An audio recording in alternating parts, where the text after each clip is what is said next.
This is a micro lesson on how to find meaning and happiness in your life, or at least how to think about it so you have a framework for how to approach it. And the way I think about it is like this. On one part of this graph, we've got selfishness, and toward the higher part would be more of it. And the talent stack is at the bottom. So the more you increase talent, the further you are on this part of the graph. And so when you're born, you're at your maximum amount of selfishness and your minimum amount of talent. There's not much you can do for the world. And you're at your perfect place here by being completely selfish. You're a perfect baby. We don't really ask much of a baby. As you learn things, you're picking up a little bit of talent in school, but we're still not asking much of you as a child. You can still be mostly selfish. Later, as you have kids your own, you have a job, you're paying taxes, we're asking more from you, but you've picked up a lot of talent, so it's easier for you to give.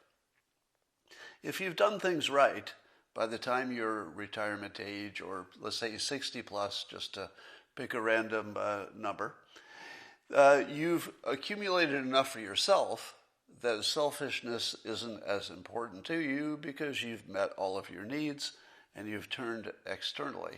Think of Bill Gates. Makes his money early, then turns to the Gates Foundation and figures out how to give it away once he's reached a certain part of life. Now, my contention is that if you're below the curve, you will feel happiness.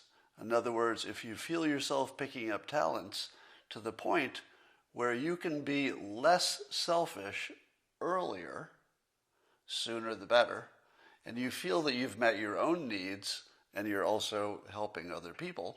In a way, this is what I'm doing right now, because I'm at this age. I could just go spend my money, but I seem to have some kind of value based on the fact that I've accumulated a talent stack of a certain size, and it's very rewarding to me and gives me happiness to be able to be unselfish and to be able to share some goodness that I've been blessed with. And likewise, if you feel that you still need to be selfish, the longer you go into life, because you haven't met your own needs yet, the more stress you'll feel, the less happiness. So this is the way to think of it, because it gives you an active thing to do about wherever you are.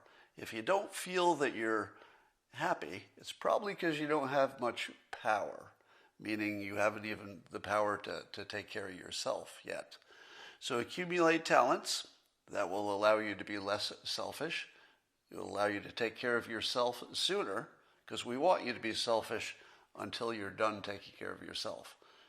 Only then does it make sense to turn your interest outward. So think of your path to meaning and happiness, because your sense of meaning will be connected to this as well as your sense of happiness. They're really inseparable. And this might help you in your quest for both meaning and happiness.